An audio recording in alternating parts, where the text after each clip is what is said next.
Welcome to Aditya classes. आज हम लोग पोस्ट फर्टिलाइजेशन इवेंट के बारे में स्टडी करने जा रहे हैं, यानी कि फर्टिलाइजेशन के बाद क्या क्या होता है। तो फर्टिलाइजेशन जो एंजियोस्पर्म की बात करें तो डबल फर्टिलाइजेशन हुआ। डबल फर्टिलाइजेशन से इतने सारे स्ट्रक्चर्स बनते हैं। अब एक एक स्ट्रक्चर को हम एक्सप्लेन करने जा रहे हैं। सबसे पहले डबल फर्टिलाइजेशन में दो प्रोसेस होता है, सिनगेमी और ट्रिपल फ्यूजन। तो सिनगेमी यानी कि क्या हुआ, मेल गेमेट्स और फीमेल गेमेट्स का फ्यूजन हुआ। तो फ्यूजन होने से क्या बना, जाइगोट। ये सब एन होता है, हैप्लॉइड होगा, और ये जाइगोट क्या बनेगा, डिप्लॉइड बनेगा। डिप्लॉइड स्ट्रक्चर बन गया। ये जाइगोट एक सेल का है। ये कितने सेल का है, वन सेल। यहां फिर वैसे ही ट्रिपल फ्यूजन हुआ। तो ट्रिपल फ्यूजन में क्या होता है, दो पोलर न्यूक्लियस जो होता है बीच में, और एक मेल गेमेट्स, ये फ्यूज किया है। फ्यूज करने से जो बनता है इंडोस्पर्म, ये ट्री एन होता है। ये क्या रहेगा,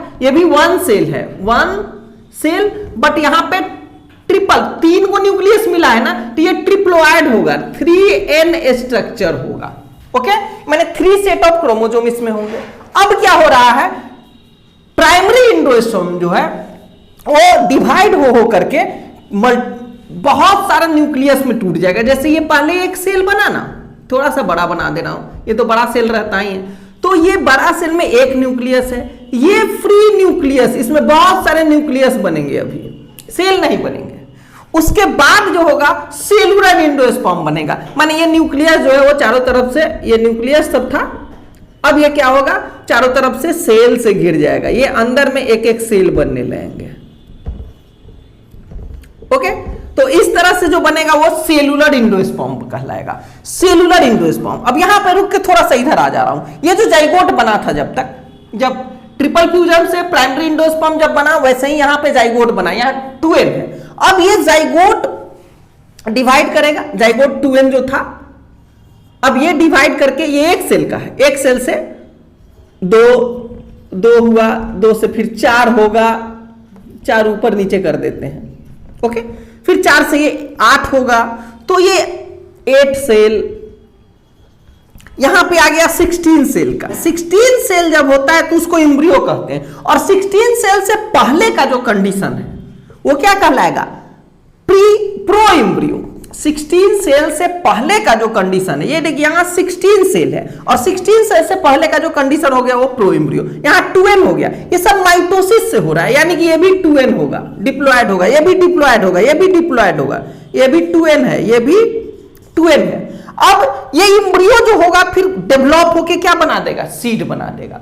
लेकिन इसके डेवलपमेंट के लिए खाना पीना चाहिए, तो वो खाना पीना, ये चूंकि बड़ा सेल रहता है प्राइमरी इंडोस्पर्म, यही प्रोवाइड करता है इंडोस्पर्म।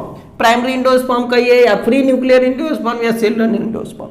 तो ये इंडोस्पर्म जो होता है वो जाइगोट को क्या प्रोवाइड करेगा, फूड या न्यूट्रिशन। ये फूड प्रोवाइड किया, इसको भी ये फूड प्रोवाइड किया। अब इस तरह से ये क्या हो जाएगा, ये ग्रो होते जाएगा, इसको भी ये फूड प्रोवाइड कर रहा है। अच्छा एक बात बताइए, ये जब ग्रो हो रहा है तो इसमें क्या होगा, इसमें कमी होगा, रिड्यूस करते चला जाएगा, घटते चला जाएगा, घटते चला जाएगा। बाद में सेलुलर इंडोस्पर्म में से कुछ बच भी सकता है, खत्म भी हो सकता है। अगर रेसिडुअल इंडोस्पर्म बच गया, यानी कि कुछ इंडोस्पर्म बचा रह गया, तो उस तरह से जो सीड बनेंगे वो क्या कहलाएंगे। ये देखिए सीड है, सीड अब 2 तरह से हो सकता है। एक, ये एम्ब्रियो से जो सीड बना है वो 2 तरह का हो सकता है। एक albuminous seed, in albuminous seed residual endosperm are remains. लेकिन वही अगर नॉन एल्बुमिनस हो जाएगा, ये एल्बुमिनस है, ऐसा भी हो सकता है कि नॉन एल्बुमिनस सीड बने, तो इसका क्या कंडीशन हो जाएगा, इसमें इंडोस्पर्म खत्म हो जाएगा, कंप्लीटली यूज्ड हो जाएगा इंडोस्पर्म ये एम्ब्रियो और सीड के डेवलपमेंट में। इसमें क्या रहेगा, नो इंडोस्पर्म, यहां पे हो जाएगा नो इंडोस्पर्म। एंडोस्पर्म सारा का सारा क्या हो गया, यूज हो गया। तो इस तरह से आपने डबल फर्टिलाइजेशन के डिफरेंट स्ट्रक्चर और उसके डेवलपमेंट के बारे में समझा। Okay, thank you for watching this.